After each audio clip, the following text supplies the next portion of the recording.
L'histoire d'aujourd'hui s'est passée en Afrique centrale. C'est une histoire qui a secoué le village Niafou pendant plusieurs années. Akamba et Pongo formaient un magnifique couple. Ils étaient très enviés dans le village puisque Pongo avait lancé des affaires qui marchaient très bien et leur permettaient de vivre au-dessus du niveau moyen des habitants de la communauté. Le seul hic dans leur histoire était lié au fait que Dieu tardait à les bénir d'une progéniture viable. Akamba avait déjà 3 fois été enceinte mais les bébés étaient morts à la naissance. Maintenant qu'elle était de nouveau enceinte et à terme, Akamba voulait s'assurer que tout se passe bien. Avec son mari, elle s'était assurée d'accoucher en ville, afin que le bébé arrive dans de meilleures conditions. Heureusement, l'accouchement s'était très bien déroulé et une semaine plus tard, le couple était de retour au village. Seulement l'enfant montrait des signes de maladie. Lorsque son cas s'aggrava à 9 mois, il fut ramené et hospitalisé en ville. Après 2 semaines de soins, l'enfant rendit l'âme, laissant à nouveau le couple sans progéniture et dans la douleur. Une dame qui avait partagé la chambre d'hospitalisation avec Akamba et à qui elle avait partagé son histoire la conseilla d'aller consulter un marabout. Elle lui avait recommandé de le faire en toute discrétion, sans même en parler à son mari. Akamba s'était rendu chez 2 marabouts référés par cette dame et les 2 marabouts avaient été unanimes. C'est Pongo son mari qui était la cause du décès des enfants. Il les vendait pour faire évoluer son commerce. Akamba qui était déjà abattu par la perte de son nouveau bébé n'en revenait pas. Comment cet homme qu'elle aimait tant pouvait faire cela? L'argent pouvait-il être plus important que les enfants? Comment pouvait-il lui sourire et en même temps la couvrir de tant de douleurs et pendant autant d'années? Après avoir enfin compris pourquoi elle avait perdu tous ses enfants, Akamba n'avait pas tardé à rompre sa relation avec Pongo et avait quitté rapidement son mariage. L'information avait circulé rapidement dans tout le village et beaucoup de villageois exigeaient que Pongo le sorcier tueur de bébés soit chassé du village. Malheureusement pour eux, Pongo était fils du chef du village et celui-ci pesa de tout son poids pour que son fils ne quitte pas le village et demeure dans la communauté. Quelques mois après sa séparation avec Pongo, Akamba s'était remise en couple avec un autre homme nommé Dassi. Il s'agissait d'un de ses anciens amis d'enfance. 3 ans plus tard, elle était déjà maman de 2 superbes enfants qui étaient tous très solides et en excellente santé. Au fond d'elle, Akamba continuait de se questionner et de remercier le ciel d'avoir un jour mis sur son chemin la dame qui lui avait conseillé de consulter les marabouts. Ces 2 enfants étaient la preuve que les marabouts avaient eu raison de la conseiller de quitter son mariage pour se protéger de son sorcier de mari. Akamba nageait dans le bonheur en voyant grandir ses enfants.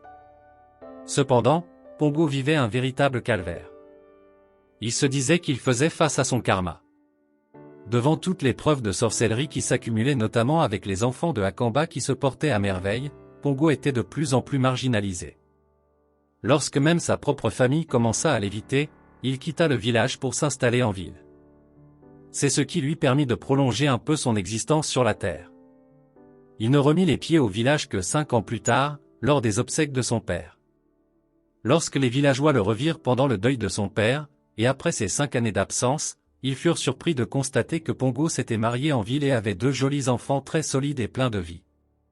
Les enfants de Pongo l'avaient accompagné avec leur maman, pour rendre un dernier hommage à son père chef du village. La nouvelle de la présence de Pongo au village se répandit rapidement puisque les villageois se demandaient si c'est Pongo qui allait devenir leur nouveau chef. Ils ne comprenaient pas comment Pongo avait pu laisser ses enfants la vivre. Pourtant, ils n'étaient pas encore au bout de leur surprise. Lorsque les danses traditionnelles qui permettent de dire au revoir aux défunts débutèrent, Akamba et sa famille faillirent avaler leur langue. Il faut noter que la coutume exige que chaque fils du défunt danse au son du tam-tam entouré de ses propres enfants. C'est en voyant Pongo danser que les villageois eurent la plus grosse surprise. Ils constatèrent que les 3 enfants de Waka qui étaient la voisine de Pongo et Akamba lorsque les 2 étaient encore ensemble étaient les enfants de Pongo. En effet, Pongo dansait, entouré des 3 enfants de Waka et des 2 enfants de sa nouvelle compagne. En fait, après que Akamba eut perdu les 2 premiers enfants, Pongo avait déduit qu'il y avait un problème de coutume ou de malchance chez Akamba et avait décidé d'essayer en cachette avec la voisine. Ceci leur avait permis d'avoir 3 enfants sans élever le moindre soupçon. Pongo avait ouvert un commerce à Waka pour s'occuper des enfants, ce qui avait permis de la maintenir à distance et en silence. Ils avaient failli briser le silence lorsque Pongo avait été accusé de tuer ses enfants mais Waka avait paniqué en se rendant compte qu'en divulguant le secret elle allait certainement être aussi considérée comme suspect ou minimalement avoir une vie difficile dans le village. La famille de Akamba était partagée entre plusieurs sentiments. Il y avait d'abord la colère de savoir que Pongo avait pu tromper leur fille pendant plusieurs années avec leur voisine, pendant que celle-ci pleurait de ne pouvoir voir un de ses enfants grandir.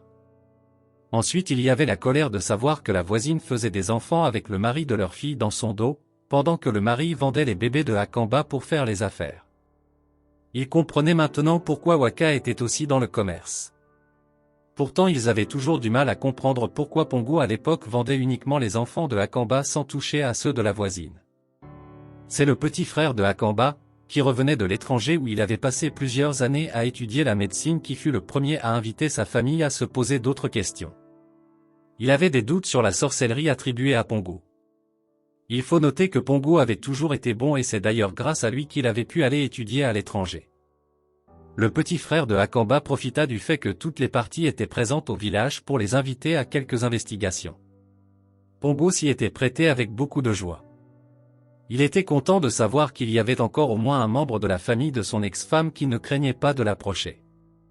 Les investigations permirent rapidement de lever tout doute sur la pratique de sorcellerie de Pongo.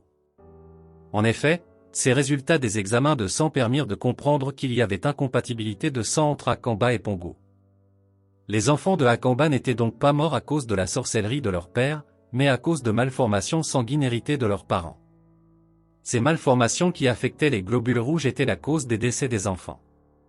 Ceci aida à laver l'honneur de Pongo, qui en outre devint le nouveau chef du village et décida de se battre pour que les enfants de son village soient un peu plus scolarisés et instruits afin de ne plus vivre ce qu'il avait vécu.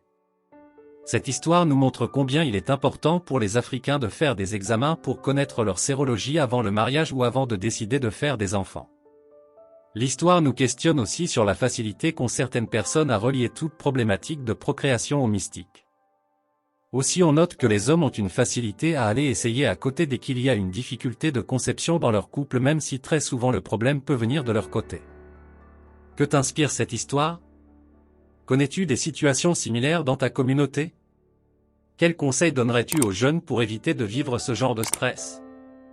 Certaines personnes soutiennent que les marabouts africains, par la sagesse des anciens, sont capables de détecter dans ce genre de situation que le problème n'est pas mystique mais est au niveau du couple. Ils ne sortent l'histoire de sorcellerie ou de vente d'enfants que pour faire peur à l'autre partenaire du couple afin d'être certain que celui-ci quittera son couple pour se mettre avec un nouveau partenaire. Est-ce que cette réflexion te paraît plausible? Jusqu'où peut-on croire au dire de marabout? Penses-tu qu'un père peut vraiment décider de vendre tous ses enfants pour de l'argent? Merci de nous laisser tes commentaires, mais surtout like, partage et abonne-toi si ce n'est encore le cas.